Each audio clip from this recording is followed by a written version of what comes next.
Assalamualaikum anak-anak. Selamat pagi. Gimana kabarnya? Sehat? Alhamdulillah pada sehat semua. Alhamdulillah diberi kesehatan untuk mengikuti pelajaran seperti biasanya. Sebelum pelajaran dimulai, alangkah baiknya kita membaca doa terlebih dahulu. Berdoa dimulai. Doa selesai. Baik, selanjutnya seperti biasa Ibu akan mengabsen terlebih dahulu. Yang namanya disebutkan bilang hadir. Pertama, Anissa Permatasari hadir. Alhamdulillah hadir. Ikmaluddin, baik hadir. Hakmal hadir. Baik hadir. Haikal hadir. Baik hadir. Jainuddin hadir. Baik hadir. Oke, alhamdulillah hari ini hadir semua dan tidak ada yang sakit. Untuk minggu ini Ibu akan menggunakan metode ceramah dan diskusi. Kemarin udah ditulis ya materi-materi yang Ibu akan jelaskan minggu ini. Pertemuan hari ini Ibu akan menjelaskan sholat sunnah. Jadi pengertian sholat sunnah itu yaitu sholat yang dianjurkan oleh Allah Subhanahu wa Ta'ala namun tidak wajib. Dikerjakan mendapat pahala dan tidak dikerjakan tidak mendapat dosa. Sholat sunnah pun dibagi-bagi menjadi 3. Yang pertama sholat sunnah berjamaah, yang kedua sholat sunnah munfarid, yang ketiga sholat sunnah berjamaah dan munfarid. Dan Ibu akan menjelaskan dari 3 tersebut. Yang pertama sholat sunnah berjamaah. Sholat sunnah berjamaah tuh banyak macamnya. Yang pertama sholat sunnah berjamaah. Sholat sunnah berjamaah itu sholat yang dikerjakan oleh jamaah, seperti sholat Idul Adha, Idul Fitri. Bahkan sholat wajib pun boleh berjamaah, seperti sholat subuh kita berjamaah di masjid, itu boleh karena pahalanya 2 kali lipat dari sholat di rumah. Yang kedua sholat Idul Adha. Sholat Idul Adha itu dilakukan pada 10 Zulhijjah. Bisa disebut juga dengan sholat Lebaran Haji. Dan contohnya itu seperti selanjutnya contoh sholat kusuf dan sholat khusuf. Kusuf dan khusuf itu beda.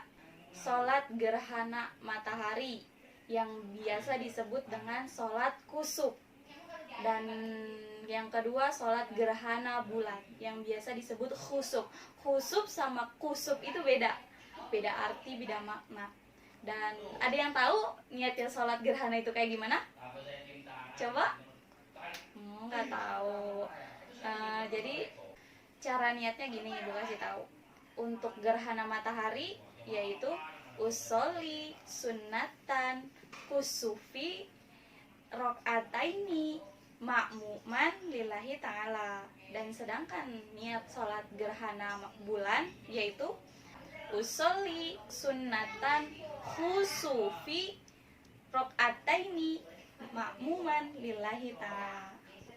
Nah itu ya, jangan salah mengartikan dan bedakan yang mana kusuf dan yang mana khusuf. Contoh selanjutnya yaitu sholat istisqa. Apa itu sholat istisqa?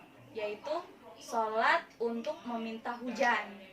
Kalau misalkan di negara kita nih sedang kemarau-kemaraunya, tidak pernah datangnya hujan, nah kita bisa sholat istisqa, yaitu sholat untuk meminta diturunkannya hujan. Ada yang tahu nggak niat sholat istisqa itu kayak gimana? Apa ada yang pernah sholat istisqa di sini? Oh, nggak pernah ya. Jadi Ibu akan mengasih tahu sholat istisqa itu niatnya seperti ini. Usolli sunnatan istisqa rok'ataini ma'muman lillahi ta'ala. Saya sengaja sholat sunnah meminta hujan berjamaah 2 rakaat karena Allah Ta'ala. Dan selanjutnya sholat sunnah munfarid.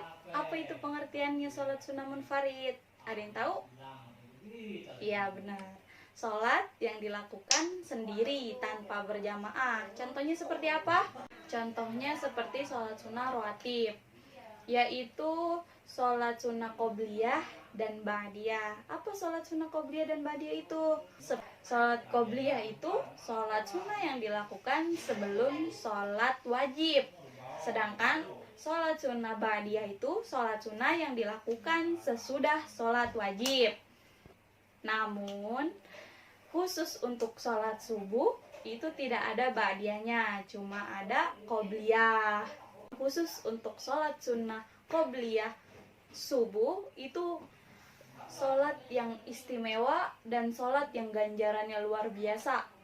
Sholat sunnah yang paling istimewa di antara sholat sunnah lainnya. Selanjutnya sholat istikharah. Apa sholat istikharah itu? Sholat yang meminta untuk memilih dua pilihan. Seperti kamu mau masuk SMA mana nih? Yang satu atau yang dua? Nah, kamu bingung di antara sholat ini. Jadi kamu melakukan sholat istikharah untuk mendapatkan petunjuk dari Allah Subhanahu wa Ta'ala. Tapi ingat, berhati-hatilah dengan sholat istikharah karena itu jawaban langsung dari Allah Subhanahu wa Ta'ala. Walaupun dari perantara. Perantaranya dari siapa? Seperti mimpi atau orang tua atau teman terdekat, seperti itu. Tapi jangan macam-macam dengan sholat istikharah karena itu jawaban langsung dari Allah Subhanahu wa Ta'ala. Yang ketiga yaitu sholat sunnah berjamaah dan munfarid. Contohnya seperti apa? Seperti sholat sunnah tarawih. Sholat sunnah tarawih itu sholat sunnah yang dilaksanakan pada malam bulan Ramadan. Dan sholat sunnah witir, sholat sunnah yang dikerjakan sesudah sholat isya dan sebelum sholat subuh. Nah, rokaatnya pun yang ganjil, harus ganjil, seperti 1 rokaat, 3 rokaat, 5 rokaat, dan seterusnya. Selanjutnya sholat sunnah duha. Sholat sunnah duha itu sholat sunnah yang dilakukan setelah matahari terbit 7 derajat. Dan selanjutnya sholat sunnah tahajud. Sholat sunnah yang dilakukan sepertiga malam. Nah, sudah pada tahu kan sholat sunnah berjamaah dan munfarid itu apa aja? Dan sholat sunnah berjamaah dan munfarid. Nah, sholat sunnah berjamaah dan munfarid itu sholat sunnah yang bisa dilakukan berjamaah dan bisa juga dilakukan sendiri. Adapun hikmah dari sholat sunnah itu banyak. Seperti bisa menyempurnakan sholat wajib kita, bisa menambal sholat wajib kita. Sholat sunnah pun bisa mengangkat derajat kita, derajat orang tua kita, derajat keluarga kita, dan bisa menghapus dosa kita. Dan siapa orang yang mengerjakan sholat sunnah terus-terusan atau tidak pernah ditinggalkan, itu seperti halnya jihad di jalan Allah Subhanahu wa Ta'ala dan dapat ganjaran surga dari Allah Subhanahu wa Ta'ala. Masya Allah, tabarakallah.